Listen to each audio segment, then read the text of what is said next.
day 28 of the 30-day accountability challenge. Okay, guys, so don't forget, tomorrow we have Zurdo Marilyns coming on. I put a post up on our Instagram today. Zurdo played for Pumas in the Mexican League. So if you want to ask questions, just leave the questions on the post that I made today on our Instagram. That would be great. I put it up late, so there's not much on it. And yeah, so let's get those questions on there for Zurdo. Yes, the interview will be in English purely because my Spanish is not at that level. So there you go. Okay, guys, so today we're going to bring people on and you are going to chat about what you've been doing the last few days. Hopefully you did a breakdown of Jodie Taylor. That is fantastic. So if you've done that and you want to come on and tell us all about it, that'd be great.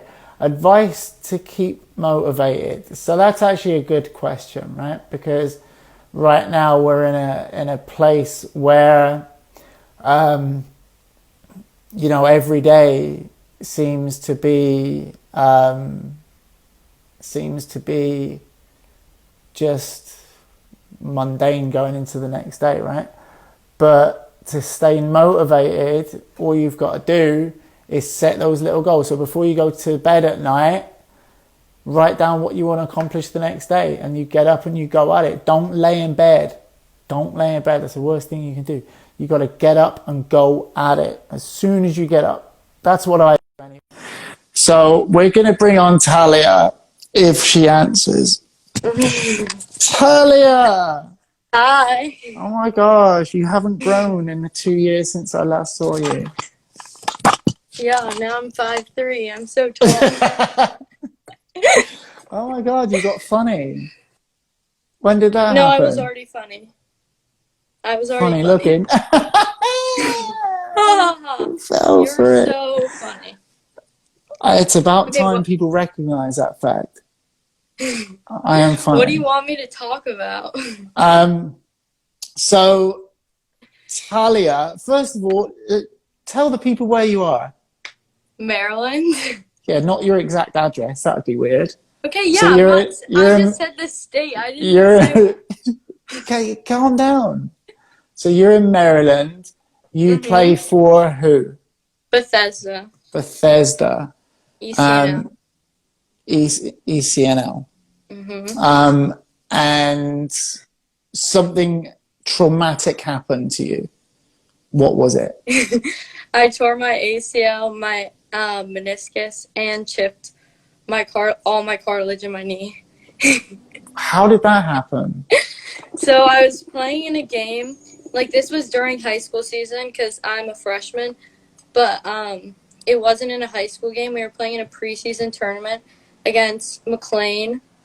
And, well, people probably don't know what that is, but whatever. Hang on. McLean's a club, no? Yeah, that's like where Kelly used to play. Yeah, I thought you just said it was a high school tournament. No, I said it wasn't in high school. It was during high school, but it was. Oh, so it was during So it was high school. dumb we were doing it in the first place because it was like during our high school season. Oh, so okay. like, hi, Peyton. So you were doubling up. Yeah. So it was the last game, and I was running by an outside back, and I was like in a full sprint. And when I ran by her, she pushed me, and her knee was going into my other knee. So when I landed, my right knee that I tore was going this way. My body was going the other way. And they kind of knew like immediately. Did you feel it? Yeah. It popped. I felt a pop. And then I couldn't get up. Like, I couldn't walk. Like, some people can walk, so they're like, my sister tore ACL, like, non-contact, like, 2 years ago. because she had ankle surgery and she just like wasn't ready to come back, I guess. And she could like walk completely, but like I couldn't walk for like days. So it was like That's crazy. that's because That's of the crazy. meniscus, they think, though, because like your meniscus is kind of like after surgery I was non-weight bearing for like a month, because if you don't tear your meniscus, you only are non-weight bearing till like for like a week. Right. So what did you do to your meniscus? I tore my lateral meniscus, What else did you tear? my ACL. So just your ACL and your meniscus. Maybe my MCL, but I think I don't remember. It was a lot. And then when they went in, they saw the cartilage was chipped in my knee, which if it had fallen off, that would have been like a whole nother surgery. So how long after doing it did you get surgery? I got it 2 weeks after we scheduled. So I got to meet with the doctor the next day, and that's when they told me it was torn. Because my sister so we knew the doctor, and he kind of knew like right away, but he didn't like want to say anything until like, you get the MRI. So I got the MRI the next day after. So I tore it on Sunday. On Monday, saw the doctor, and then got an MRI that night. And then they sent it to my doctor like online, and he sent an email. And then I couldn't have surgery any sooner because it was so swollen. So I had to do pre-PT to like get it like less swollen and like your mobility up. Even though after surgery, obviously you have no mobility again. But Yeah. So I don't really get that part. Okay. So that happened, which is traumatizing. Then you have surgery, which is traumatizing for your body because it's trauma, right? Yeah.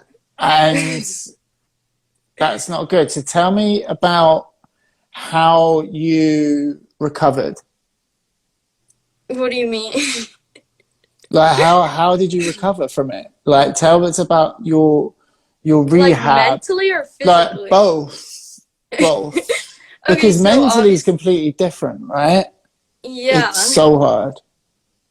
Yeah. So obviously at first I was really upset, but like I think one of the mistakes I made though was I focused a lot on what like before surgery. I didn't really think of surgery. I was just thinking of like how I was going to recover. And then so I wasn't really prepared for surgery and like the pain surgery was going to be, because surgery like I was in a full brace for 4 weeks, so you can't sleep because you're also on so many pain meds. Like you have to take like 30 meds a day, and like so that's something I didn't really like think about. And then so physically recovering for me was a little bit different, because once I got out of my brace, my leg was like this big because you lose all your muscle. And then I couldn't get my leg straight because it was stuck in like a brace. So then we had to focus a lot on that, because otherwise, so I saw my doctor 5 weeks after surgery, just like the normal checkup, just to make sure like it was healing well and like it felt solid. And that's when he let me get off crutches and everything. And then you start PT. I started the day after surgery. So you're still like on all your meds and you cannot move. Wow. So, and then, they thought I couldn't get my knee straight. So he said we made another appointment to see him at 10 weeks. And if I hadn't gotten it straight then, they would have had to do another surgery. But like at like 9 weeks, I got it straight finally.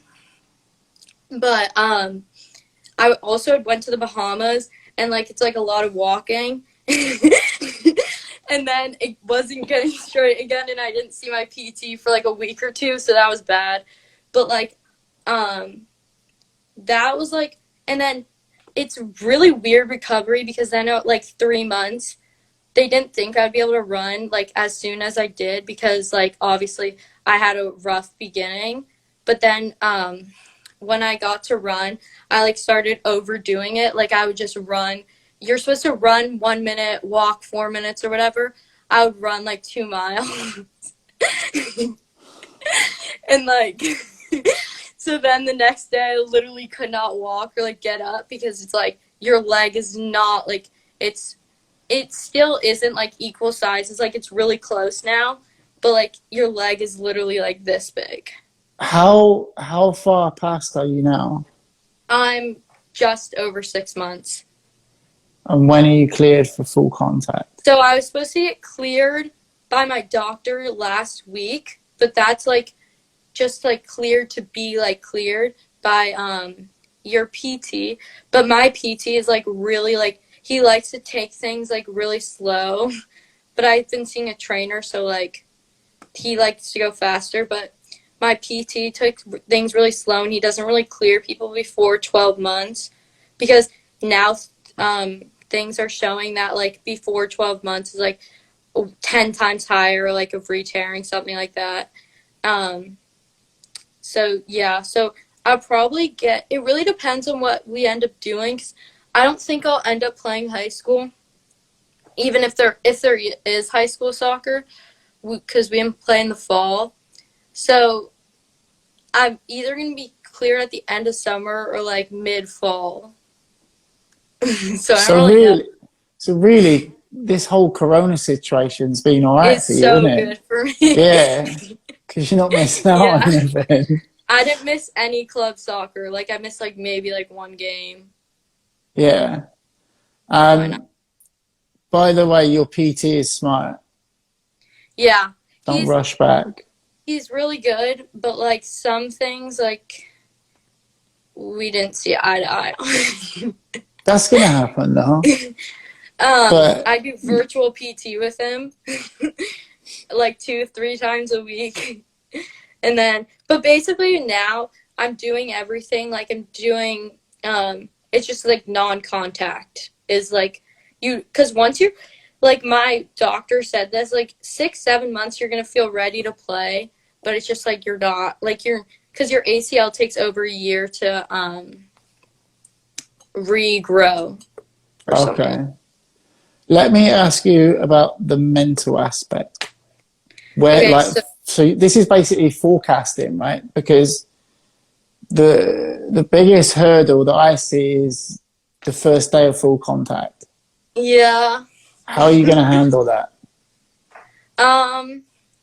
So obviously it's not like you're gonna jump back into a full 90-minute game or just playing a game. So I don't even like know like how I'll handle it. Like I haven't really thought about it. Like I've thought about playing, but I haven't really thought about mentally what it'll be like. But obviously I feel like I've always been like I don't really like play with like a lot of fear. So I feel like my doctor and trainer were saying this, like when people come back and they're really scared of like re-tearing, that's when you re-tear because you're so focused on your knee and like not on like actually playing in the game. So you go into tackles like half. So I think like obviously I'm gonna be really nervous, but like I feel like I've been waited so long to play, so I'll be really excited too. But like obviously it's something, it's gonna be like in your head. Cause like that's what it is. As long as you've got the give, like your PT and everyone's giving you the green light. Mm-hmm. I always say like the first test is when you're going for a 50-50.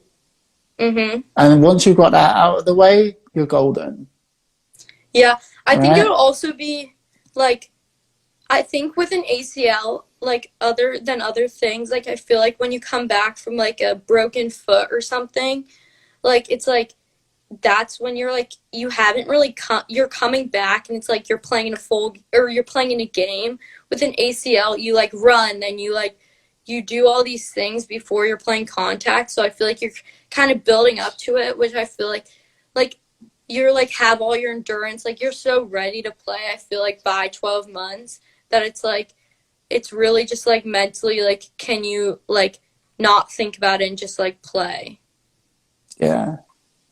Because I work with a girl called Christy Mewis, and Mewis's first like full contact practice back, she was straight into it. Yeah. I've never seen a player. It was almost like she just forgot what happened, which is the best thing to do because she'd been cleared, and it was just like that. And then her first game back was insane. She was better than when she went. Yeah, it was crazy. I mean, And that's what you're gonna do. Back stronger. Some people, you will because you're so small anyway. Yeah, like when I went in, like I'm not like I'm not like someone who's like a normal like body type to tear an ACL. Like it's usually like taller people with like so like yeah. So if I like hadn't had a contact one, it like probably wouldn't happen. Like my sister's was like non-contact, but it's because she was like she it was her first game back after ankle surgery, but she never played like she only played like high school. She never played. She wanted to play beyond or anything. Yeah. So she was just like scared, I think, but like I don't know. You don't know. Talia, thank you so much for coming on and sharing your story. Thank you. And when you're fully cleared, I'm sure I'll come out that way and we can train and we'll get you 100%. If Corona like ever leaves. Hey, that's a cool ID2 US Club Soccer t-shirt you're wearing. Hashtag, I just ran. Hashtag players first. Hashtag US Club Soccer.